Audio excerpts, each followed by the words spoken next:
Hello everybody, coming at you from Paris, France. I'm making several videos on my experiences here in France using the DJI Osmo Pocket as my video camera and the Pixel 3a as my still camera. Make sure you subscribe and check these videos out, but for now I want to go over 3 things that I really enjoy about using the DJI Osmo Pocket and 3 things that I dislike. So without further ado, let's do a little bit of walking, a little bit of exploring, and we'll get to point number 1. Let's go.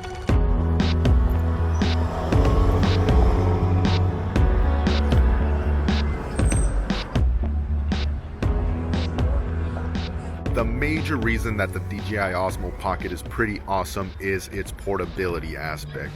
Now, I usually travel with a DSLR and multiple lenses, so it's quite nice to be able to leave all that stuff at home and just take this tiny little device that shoots 4K, 2.7K, and 1080. However, the focal length is fixed, but overall, just being able to go anywhere with a 4K camera in your pocket is amazing.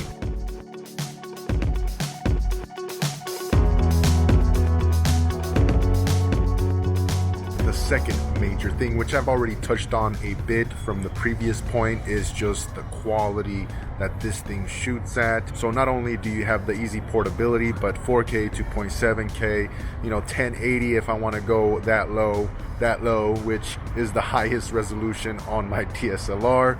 So it's definitely pretty cool to have that.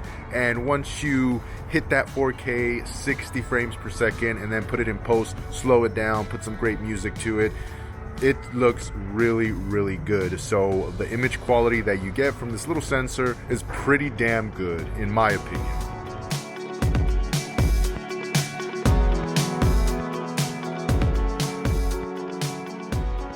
And the final thing that I like about this camera is the quality of audio. Now, it's not the greatest, of course. If you put an external mic, it's going to sound much better, but I was quite impressed with the results. I checked out the footage, listened to the audio from yesterday's shooting, and it is more than usable. Once you start adding external mics, you start taking away its portability. That's more things that you have to carry along with you. I'm just trying to find that one device that just works on all fronts.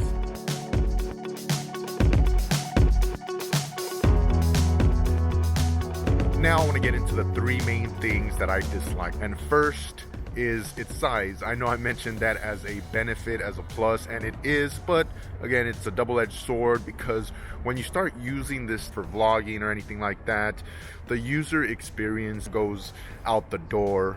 Fiddling around with the menu system, having to change the shutter speed and all that stuff just isn't that fun. And yes, again, you can connect the phone to it, but that makes it even less fun. The second thing that I dislike, which is probably the biggest thing, but because I feel like it's just my device that does this, I didn't put it as number 1, but there are 3 modes in which you can shoot at with this device, and that is FPV, follow, and tilt lock. With FPV, as soon as you turn on the camera, it is level, but if you switch over to tilt lock and follow, the camera starts off at an angle and slowly eventually orients itself, and then you can begin shooting. After a while, having to wait a few seconds for it to stabilize every time I turn it on is a pain. I don't know why with FPV it works perfect, but with the other modes it just throws it off balance.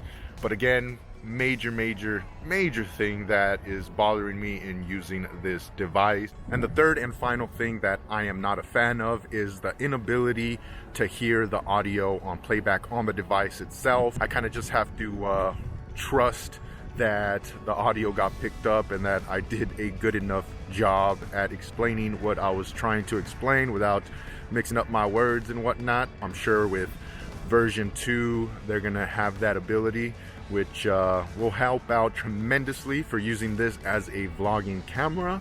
So again, those 3 negatives aren't deal breakers. It's just things that I have come across that make this device a little bit unusable from time to time. And so yeah, those are the 3 things that I like about this camera and 3 things that I do not when it comes to using it as a vlogging B-roll setup. If you found this video entertaining, please make sure to hit that subscribe button, hit that thumbs up button, and I will catch you in the next one.